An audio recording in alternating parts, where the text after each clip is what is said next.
नमस्कार दोस्तों, मैं कृष्ण शर्मा आपका स्वागत करता हूं हमारे YouTube channel PSC by DC sir पर। दोस्तों, बहुत जल्द आपका MPPSC 2025 का एग्ज़ाम होने वाला है। आप सभी को पता है 16 फरवरी को आपका एग्ज़ाम है और मैं पूरी उम्मीद करता हूं कि आपकी तैयारी बहुत अच्छे से चल रही होगी। साथ साथ आप इस सीरीज को ज़रूर फॉलो कर रहे होंगे। मैंने पहले भी बताया है कि लगभग 40 से 45 प्रश्न हमें कहाँ से देखने को मिलने वाले हैं, MP से देखने को मिलने वाले हैं। इसलिए यह सीरीज आपके लिए बहुत महत्वपूर्ण है। तो दोस्तों, इस सीरीज को डेली फॉलो कीजिए।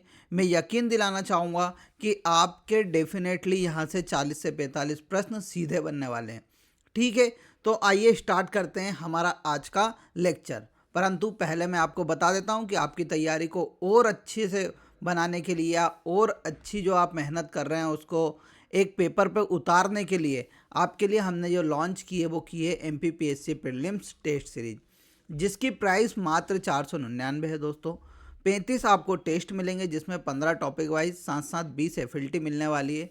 कभी आपको डेमो लगाना हो डेमो का, तो हमारी application PSC by DC sir को आप डाउनलोड कर लीजिए और उसके बाद उन डेमो टेस्ट को लगाइए। जब आपको लगता है कि हाँ, ये पेपर बेसे बना रहे हैं जैसे हमारे एग्ज़ाम में पूछे जाते हैं, तो आप ज़रूर उसे ज्वाइन कीजिए। मैं यकीन दिलाऊंगा यहाँ से भी आपको सीधे प्रश्न देखने को मिलने वाले हैं। 35 टेस्टों के साथ आपको 14,000 MCQ के फ्री प्रैक्टिस टेस्ट भी मिलने वाले हैं।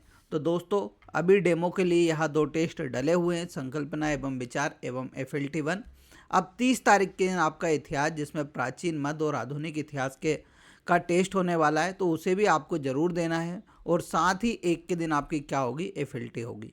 ठीक है दोस्तों, हमारा लाइव बैच भी चल रहा है, आप उसे भी ज्वाइन कर सकते हैं मात्र 1999 रुपये में। दोस्तों, कभी इसको आपने ज्वाइन किया तो मैं यकीन दिलाऊंगा कि आपका सिलेक्शन पक्का है, क्योंकि सर के पढ़ाने का तरीका और जो हमारा कंटेंट है उस पर हमें बहुत विश्वास है और हम वैसा कंटेंट बनाते हैं जैसा एग्ज़ाम में पूछा जाता है। ठीक है दोस्तों, तो आइए शुरुआत करते हैं। हमारा पहला प्रश्न है, मध्य प्रदेश के कुल कितने स्थल यूनेस्को में शामिल हैं? तो दोस्तों, आप सभी को पता है कि मध्य प्रदेश के कुल कितने हैं, तो सर 3 स्थल हमारे किस में, यूनेस्को की साइट्स में शामिल है। सर वो 3 स्थल कौन कौन से हैं उसकी बात और बता दीजिए। 1 मिनट रुक जाओ, मैं बहुत गंदा बन रहा था, इसलिए अपन इसको सीधा करके बनाते हैं। तो देखिए 3 स्थल कौन कौन से हैं सर। एक तो खजुराहो के मंदिर है, एक सांची का स्तूप है और तीसरा है भीमबेटका। सर हमें याद नहीं होते, हम भूल जाते हैं खजुराहो कब पहले आता है। तो देखिए यहाँ पर है खजुराहो, ठीक है, सबसे ऊपर। तो याद रखना है, खजुराहो को 1986 में यूनेस्को में शामिल किया गया था। उसके बाद आता है हमारा सांची, ठीक है, जो रायसेन में पड़ता है, इसे 1989 में शामिल किया गया था। उसके नीचे आता है हमारा क्या, भीमबेटका। तो भीमबेटका को 2003 में यूनेस्को में शामिल किया गया था। ठीक है, खजुराहो के मंदिरों का निर्माण किसने कराया था? तो सर यह मध्यकालीन मंदिर है जिसका निर्माण चंदेल राजाओं द्वारा 9वीं और 10वीं शताब्दी के मध्य कराया गया था। सांची, तो सांची सर मौर्यकालीन स्थल है, ठीक है, जो कि बौद्ध धर्म से संबंधित है। फिर भीमबेटका, तो भीमबेटका सर प्रागैतिहासिक कालीन स्थल है, यानी पाषाण कालीन स्थल है यहाँ मुख्य रूप से। और यहाँ पर हमें मानव के सर्वप्रथम रहने के साक्ष्य प्राप्त होते हैं। तो देखिए ऊपर से आइएगा 1986, फिर सांची उसके नीचे आता है 1989, उसके नीचे भीमबेटका आती है 2003। तो ऐसे आपको सीधे लाइन से याद रखना है। तो इसका राइट आंसर क्या है? 3 इसका राइट आंसर है। अगला प्रश्न है, मध्य प्रदेश के कौन से राष्ट्रीय उद्यान को टाइगर प्रोजेक्ट में शामिल नहीं किया गया? देखिए दोस्तों, वापस पूछा, नहीं किया गया है। तो दोस्तों, आप सभी को पता है कि मध्य प्रदेश में 7 साइट्स किसमें टाइगर प्रोजेक्ट के अंतर्गत आती है, जिसमें से 6 राष्ट्रीय उद्यान, साथ में 1 अभ्यारण्य को क्या, टाइगर प्रोजेक्ट के अंतर्गत शामिल किया गया। सर वो 6 राष्ट्रीय उद्यान कौन कौन से हैं? तो कान्हा राष्ट्रीय उद्यान आपको याद रखना है, जो कि मंडला में है। दूसरा आता है आपका भैया बांधवगढ़। तीसरा आ जाता है संजय डुबरी। चौथा आ जाता है सतपुड़ा। 5वां आता है आपका पन्ना और छठा आता है पेंच। तो ये 6 राष्ट्रीय उद्यान किस में हैं? तो यहाँ 6 राष्ट्रीय उद्यान टाइगर प्रोजेक्ट के अंतर्गत आते हैं। एक सर अभ्यारण्य कौन सा है? तो आपको याद रखना है रानी दुर्गावती अभ्यारण्य। कौन सा? रानी दुर्गावती अभ्यारण्य क्या है? हमारे यहाँ एकमात्र अभ्यारण्य है जो कि टाइगर प्रोजेक्ट के अंतर्गत शामिल है, जो कि दमोह जिले में स्थित है। नोट लगा के अपनी कॉपी में लिखिएगा कि रातापानी अभ्यारण्य टाइगर प्रोजेक्ट में शामिल नहीं है। ठीक है, बहुत सारी किताब में गलत लिखा हुआ है, पर यह जो फैक्ट है वो wild life institute of India जो कि गवर्नमेंट की एक साइट है उससे हमने उठाया है, तो आपको यकीन रखना है। तो देखिए सर, पन्ना में तो आपने बता दिया, सतपुड़ा में बता दिया, पेंच में बता दिया, यानी माधव राष्ट्रीय उद्यान जो कि शिवपुरी में है, यहाँ पर क्या नहीं चलता है? टाइगर प्रोजेक्ट के अंतर्गत यह नहीं आता है। मध्य प्रदेश का पहला टाइगर प्रोजेक्ट कान्हा राष्ट्रीय उद्यान में 1973-74 में शुरू किया गया था, आप सभी को पता है। ठीक है, फिर जो हमारा संजय डुबरी है वो 2008 में आया, पर इसका नोटिफिकेशन 2012 में आया था टाइगर प्रोजेक्ट में शामिल करने के लिए। सतपुड़ा को 1998-99 में इसे शामिल किया गया था, तो ये भी याद रखिएगा। ठीक है, चलिए अगले प्रश्न पे हम चलते हैं। ओमकारेश्वर किन दो नदियों के संगम पर स्थित है? दोस्तों यहाँ प्रश्न बहुत सरल है, क्योंकि आप सभी को पता है कि मध्य प्रदेश में सर 2 ज्योतिर्लिंग है हमारे यहाँ। एक तो महाकालेश्वर, बोलो महाकाल राजा की जय, और दूसरा कौन सा है? ओमकारेश्वर, जिसे हम क्या बोलते हैं, एक और इसका नाम है ममलेश्वर। ये 2 हमारे यहाँ क्या है? ज्योतिर्लिंग है। सर महाकाल की बात करते तो यहाँ हमें शिप्रा नदी के तट पे देखने को मिलता है। ठीक है, ऐसा लिख लो या ऐसा लिख लो। ओमकारेश्वर की बात करते हैं सर, मैंने नर्मदा नदी तो देखी है कि वहाँ नर्मदा नदी निकलती, क्योंकि उससे पहले ही क्या बना हुआ है? ओमकारेश्वर डैम बना हुआ है। परंतु जब आप ओमकारेश्वर से थोड़ी आगे जाएंगे तो आपको वहाँ पर कावेरी नदी के साथ नर्मदा नदी का संगम देखने को मिलेगा। ठीक है, तो आपको याद रखना है ओमकारेश्वर नर्मदा और कावेरी नदी के संगम पर बसा हुआ है, और आपके पेपर में जरूर पूछा जाएगा। ठीक है, तो इसका राइट आंसर क्या हो जाता है? बी वाला। फिर अगला प्रश्न देखते हैं। 1951-52 में भारत में पहले चुनाव हुए, चुनाव में भोपाल के मुख्यमंत्री किसे बनाया गया था? देखो दोस्तों क्या प्रश्न पूछा है उसने, और हमने मध्य प्रदेश की जो पॉलिटी पढ़ी वो लाजवाब पढ़ी थी, जिसमें मैंने बताया था कि मध्य प्रदेश को 1952 में जब चुनाव हुए थे, जब मध्य प्रदेश 4 विधानसभाएं हुआ करती थी। कहाँ कहाँ पर? एक मध्य भारत की हुआ करती थी ग्वालियर में, बताया था ये मैंने। फिर एक रीवा में हुआ करती थी विंध्य प्रदेश की, फिर एक भोपाल में हुआ करती थी, ये बात भी मैंने बताया था, और सेंट्रल प्रोविंस की कहाँ हुआ करती थी? नागपुर में हुआ करती थी। ये 4 विधानसभाएं कहाँ हुआ करती थी? पार्ट एक ही जो बोलते थे, नागपुर में।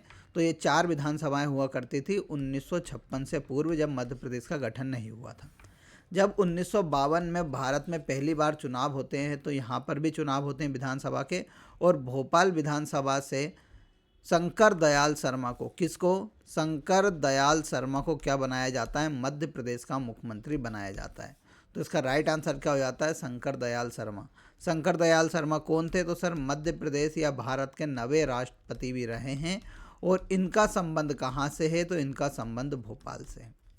रविशंकर शुक्ल की बात करते हैं तो रविशंकर शुक्ल आप सभी को पता है मध्य प्रदेश के पहले मुख्यमंत्री थे। फिर द्वारिका प्रसाद मिश्र मध्य प्रदेश के चौथे मुख्यमंत्री रहे थे।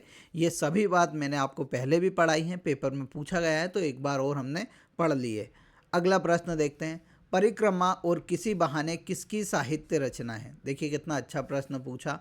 तो आपने एक व्यक्ति का नाम सुन रखा होगा, शरद जोशी। बहुत बड़े व्यंग्यकार हुए, जो कि कहाँ से थे? उज्जैन जिले से संबंधित थे। तो इसका राइट आंसर क्या हो जाता है? सबसे पहले तो शरद जोशी हो जाता है। जब हम बात करते हैं किसकी? शरद जोशी की, तो उज्जैन इनका जन्म हुआ। इनके द्वारा कुछ लिखी हुई साहित्य की हम बात करते हैं, साहित्य रचना की, तो परिक्रमा इनकी एक रचना थी, किसी बहाने इनकी एक रचना थी। फिर जीप पर सवार इल्लियाँ, जीप पर सवार इल्लियाँ इनकी बहुत फेमस साहित्य रचना हुई, इसके बारे में आपको याद रखना है। फिर यथासंभव एक इनकी साहित्य रचना थी। फिर उसके बाद नदी में खड़ा कवि, ये इनकी कुछ प्रमुख कविताएं थी। तो आपको याद रखना है शरद जोशी कहाँ से थे? उज्जैन से थे, और इनकी कुछ रचनाएं भी हमने देखी, जैसे परिक्रमा, किसी बहाने, जीप पर सवार इल्लियाँ, यथासंभव, नदी में खड़ा कवि। तो जरूर याद रखिएगा, आपके एग्जाम में पूछा जा सकता है। अगला प्रश्न देखते हैं। पारसबाड़ा का पठार किस जिले में स्थित है? दोस्तों आपके दिमाग में आ रहा होगा, जब हमने नदियाँ पढ़ी थी बाई मैपिंग हमारे कोर्स में, तो मैंने आपको बताया था कि पारस बाड़ा के पठार से एक नदी का उद्गम होता है और वहाँ है सर हमारी बेनगंगा नदी। बताया था ये बात मैंने। और बेनगंगा नदी का उद्गम सर आपने बताया था पारस बाड़ा पठार, जो कि कहाँ पर है, सिवनी जिले में स्थित है। तो इसका राइट आंसर क्या हो जाएगा सर, पारसवाड़ा का पठार किस जिले में उसने पूछा, तो मुझे याद है कि सिवनी जिले में वह स्थित है। ठीक है, मालवा में आपको याद रखना है कोंटेल का पठार है, उमठ बाड़ा का पठार है। तो ये सब किस में है, तो ये सब मालवा के पठार में स्थित है। फिर शिवपुरी का पठार सर शिवपुरी में स्थित है। गुना का पठार गुना में स्थित होगा। ठीक है, तो कुछ प्रश्न पूछे जा सकते हैं, तो ऐसे प्रश्न भी आए हुए हैं, तो हमने शामिल किया था। अगला प्रश्न देखते हैं, मध्य प्रदेश शासन ने ग्राम उद्योग विभाग की स्थापना कब की थी। तो देखिए ग्राम उद्योग का मतलब क्या है, पहले तो वो समझ लो। ये ग्रामोद्योग लिखा हुआ, तो ग्राम धन उद्योग इसका फुल फॉर्म है।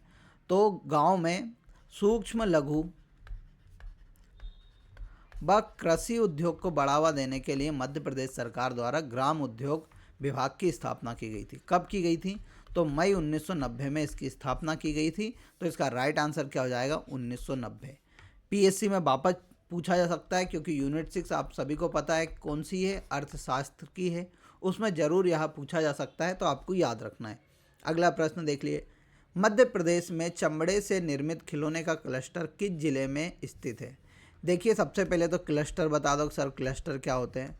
तो देखिए एक ऐसा क्षेत्र या एक ऐसी बिल्डिंग बनाई जाती है जिसमें 80% से अधिक क्या होते हैं, एमएसएमई उद्योग होते हैं, यानी सूक्ष्म लघु एवं मध्यम उद्योग जिसमें होते हैं, उसे हम क्या बोलते हैं, क्लस्टर बोलते हैं। अब मध्य प्रदेश सरकार ने वर्तमान तक लगभग 100 क्लस्टर को मंजूरी दे दी गई है, जिसके तहत चमड़े से निर्मित खिलौने का क्लस्टर कहाँ पर बनाया जाएगा, तो बनाया जाएगा सर इंदौर में। ठीक है, चमड़ा क्लस्टर अलग है, चमड़े से निर्मित खिलौने का क्लस्टर अलग जगह लगाया जाएगा। दोनों में डिफरेंस करते चलिएगा। कुछ क्लस्टर की हम बात करते हैं, तो पहले तो इंदौर की बात कर लेते हैं। तो देख भैया, इंदौर में एक खुलेगा टॉय क्लस्टर। क्या खुलने वाला है, टॉय क्लस्टर खुलने वाला है, खिलौने का क्लस्टर। फिर उसके बाद यहाँ पर एक और खुलने वाला है फर्नीचर क्लस्टर। क्या, फर्नीचर क्लस्टर खुलने वाला है, जो कि कहाँ पर होगा, बेटमा खुर्द में होगा। बेटमा खुर्द किस में आता है, और हमारे इंदौर में आता है।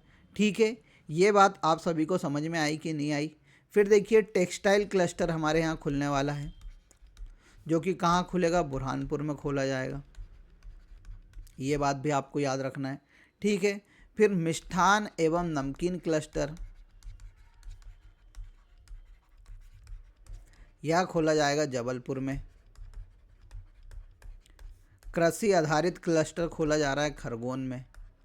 तो भैया ये कुछ इंपॉर्टेंट क्लस्टर थे जिनको मैं लेके आया, आपको इनको ज़रूर याद रखना है।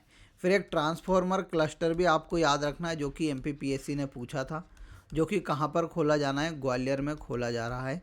तो इसको भी आपको याद रखना है। ठीक है, अगला प्रश्न देखते हैं। 2023 में खेल एवं खेलों में उत्कृष्ट प्रदर्शन के लिए अर्जुन पुरस्कार से सम्मानित श्री ऐश्वर्य प्रताप सिंह तोमर निम्नलिखित में से किस खेल में शानदार प्रदर्शन करते हैं। तो देखिए यहाँ पर तीरंदाजी, तो ये भाई साहब तीरंदाजी तो नहीं करते हैं, ये करते हैं शूटिंग। ठीक है, ऐश्वर्य प्रताप सिंह तोमर की जब हम बात करते हैं तो ये कहाँ से हैं, तो ये खरगोन जिले से संबंधित हैं। ठीक है, अंतर्राष्ट्रीय स्तर पर इन्होंने बहुत गोल्ड मेडल जीते हैं, परंतु आपको याद रखना है कि अभी हाल 2024 में पेरिस में ओलंपिक आयोजित किए गए थे। ठीक है, यहाँ पर ये 50 मीटर राइफल 3 पोजीशन गेम में क्या हुए थे, क्वालिफाई हुए थे, परंतु बाद में हार गए, परंतु क्वालिफाई किया, ये बहुत बड़ी बात है। इनके अवार्ड की बात करते हैं तो 2019 में इन्हें मध्य प्रदेश सरकार द्वारा एकलव्य सम्मान से सम्मानित किया गया था, और 2023 में इन्हें क्या दिया गया, भारत सरकार द्वारा अर्जुन अवार्ड दिया गया है। मध्य प्रदेश के अन्य शूटिंग खिलाड़ियों की हम बात करते हैं तो भैया एक याद रख लेना, चिंकी यादव। और ये चिंकी यादव कहाँ से हैं, तो भोपाल से संबंधित है। एक और का नाम याद रखना है, रूबीना फ्रांसिस, बहुत इंपॉर्टेंट है, इस बार आपके एमपीपीएससी में पूछी जा सकती हैं। रूबीना फ्रांसिस जबलपुर से संबंधित हैं, और जो पेरिस में पैरालंपिक हुआ, ठीक है, पैरालंपिक में इन्होंने क्या जीता, कांस्य पदक जीता था 10 मीटर राइफल प्रतियोगिता में। तो बहुत इंपॉर्टेंट है रुबीना फ्रांसिस, इनके बारे में ज़रूर आपको याद रखना है। ऐश्वर्य प्रताप सिंह तोमर के बारे में मैंने आपको पूरी बात बताई। अगला प्रश्न देखते हैं। मध्य प्रदेश के शिवपुरी जिले में स्थित करेरा मुख्य रूप से किस कलात्मक कार्य के लिए प्रसिद्ध है? तो करेरा भैया कहाँ पर है? तो शिवपुरी में। सबसे पहले तो आपको यही याद रखना है, ठीक है। करेरा पहले एक अभ्यारण्य हुआ करता था, परंतु इसे डिस्क्वालीफाई कर दिया गया है, किसके द्वारा? मध्य प्रदेश सरकार के द्वारा, ठीक है। तो यहाँ पर मुख्य रूप से धातु कर्म के लिए यहाँ प्रसिद्ध है, यानी यहाँ पर लोहे की कलाकारी की जाती है। लोहे पर क्या की जाती है? कलाकारी की जाती है, आपको याद रखना है। लकड़ी का काम मैंने आप सभी को बताया है कि बुधनी सीहोर में लकड़ी के खिलौने बनाए जाते हैं और बहुत प्रसिद्ध है।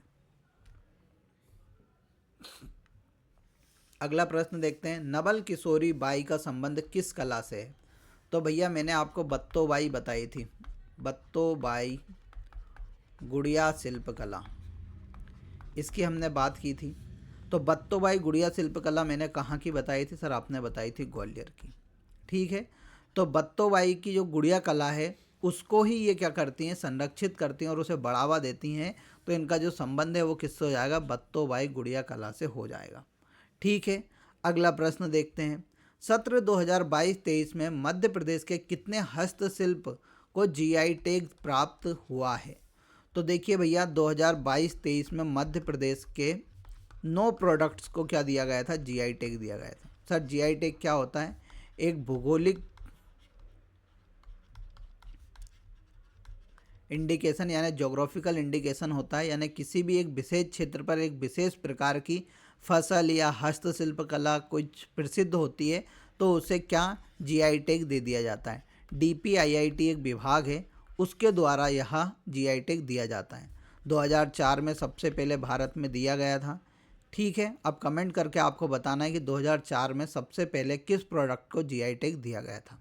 तो देखो हस्तशिल्प कला की बात की मैंने, क्या बताया? 2022-23 में 9 दिए गए और उसमें से 6 कौन से थे?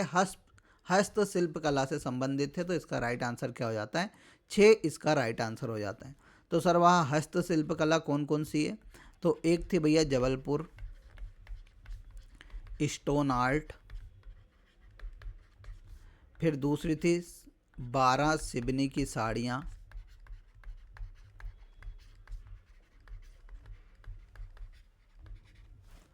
गोंड चित्रकारी,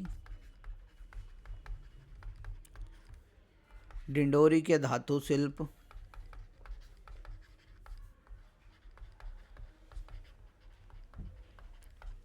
चौथा था भैया ग्वालियर की कालीन, 5वां जो था ग्वालियर के कालीन था, और 5वां था उज्जैन का बाटिक प्रिंट, छठा था उज्जैन का बाटिक प्रिंट। तो ये 6 प्रोडक्ट कौन से थे जो कि हस्तशिल्प कला से संबंधित थे, जिन्हें 2022-23 में क्या दिया गया? जीआई टैग दिया गया था। अगला प्रश्न है। हस्तकरघा बाहुल्य क्लस्टर राजगढ़ के किस जिले में स्थित है?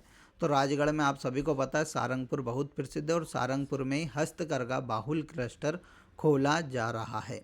अगला प्रश्न देखते हैं। मध्य प्रदेश के किस जिले में तूरी समुदाय के लोगों द्वारा बांस से निर्मित टोकरी व चटाई की बुनाई की जाती है? कौन सी भैया? किस जिले में? तूरी समुदाय, ठीक है।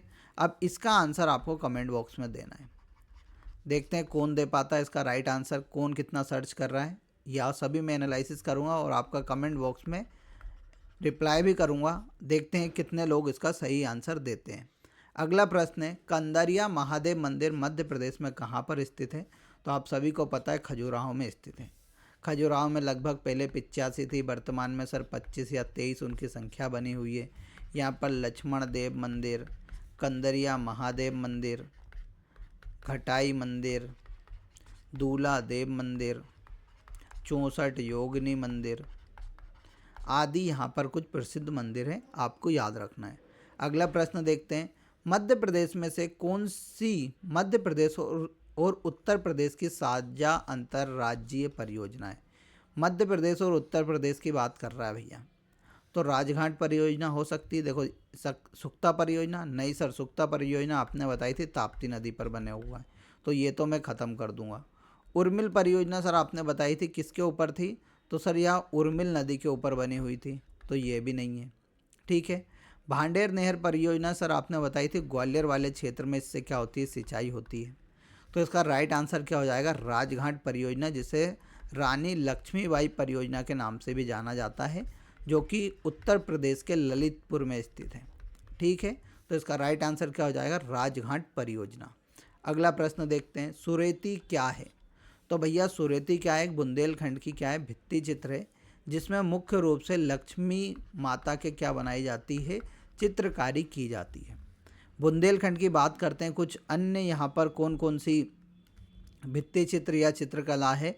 तो देखिए यहाँ पर ममूलिया नाम की एक होती है, उसके बाद होती है चौक, फिर एक होता है मोर मुरेला। तो जो मोर मुरेला है यह बुंदेलखंड बघेलखंड दोनों में प्रसिद्ध है। इसके साथ साथ यहाँ पर एक और होती है बारायण, और बारायण भी बघेलखंड बुंदेलखंड दोनों जगह फेमस है। तो सुरेती का राइट आंसर क्या हो जाता है, बुंदेलखंडी भित्ति चित्रकला है। अगला प्रश्न है, निम्न में से कौन सी गोंड जनजाति की उपजाति नहीं है। देखो कितनी बार पूछ रहा है, उपजाति है।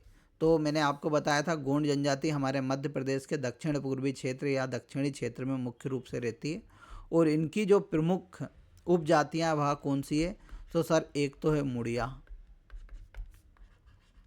अबू झामड़िया, अगरिया, ठीक है, ये मैंने बताई थी, ओझा, नागरची, सोलाहस, प्रधान आदि क्या है, गोंड जनजाति की उपजाति है। तो इसका राइट आंसर क्या हो जाएगा, अगरिया। अगरिया कौन होते हैं। तो सर अगरिया मुख्य रूप से लोहे का कार्य करने वाली जनजाति होती है। भिलाला आप सभी को पता है भील जनजाति की उपजाति है। ठीक है, तो उपजाति से संबंधित इस बार प्रश्न जरूर पूछा जाएगा, क्योंकि यह करंट में चल रहा था। ठीक है, अगला प्रश्न देखते हैं, असीरगढ़ किले का निर्माण किसके द्वारा कराया गया था। सबसे पहले असीरगढ़ के किले की बात कर ले तो यह कहाँ पर है, सतपुड़ा पर्वत श्रृंखला पर स्थित है। और कहाँ पर, किस जिले में। तो सर बुरहानपुर में यह स्थित है। इसका निर्माण किसके द्वारा कराया गया था। तो इसका निर्माण राजा अहीर द्वारा कराया गया था। राजा सूरज सेन ने क्या बनवाया था। तो सर इन्होंने ग्वालियर का किला का निर्माण कराया था, जो कि किस वंश से संबंधित थे, तोमर राजवंश से संबंधित थे। अगला प्रश्न देखते हैं, मुख्यमंत्री कल्याणी विवाह सहायता योजना, इनमें से कौन सा विकल्प सही नहीं है। नहीं है पूछा है। कल्याणी व कल्याणी का पति मध्य प्रदेश का मूल निवासी हो, बिल्कुल सही बात है भैया। कल्याणी की न्यूनतम आयु 21 वर्ष हो, देख लेते हैं एक बार।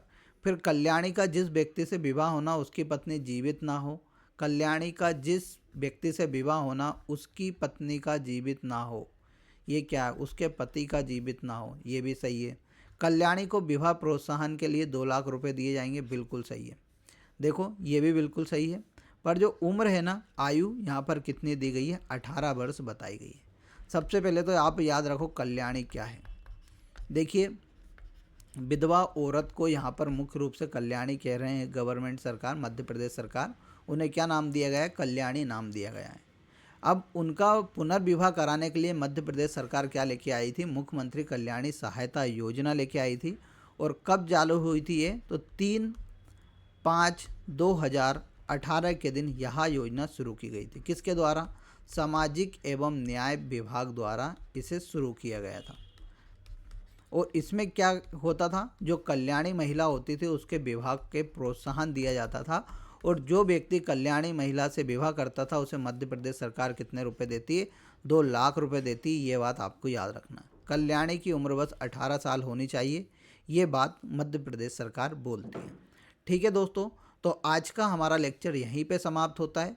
कल वापस से हम आपको यही सीरीज कंटिन्यू करेंगे, परंतु आपको 2 प्रश्न का आंसर हमारे कमेंट बॉक्स में देना है।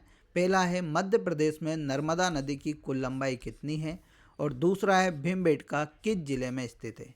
इन दोनों का आंसर आपको कमेंट बॉक्स में देना है। कभी आपको हमारा कोर्स या टेट सीरीज ज्वाइन करना हो तो आप हमारी एप्लीकेशन को डाउनलोड कर लीजिए और वहां पर जाकर आप टेट सीरीज और कोर्स को ज्वाइन करते हैं। इसी तरह मिलते रहेंगे हम अगले सीरीज में, तब तक के लिए धन्यवाद।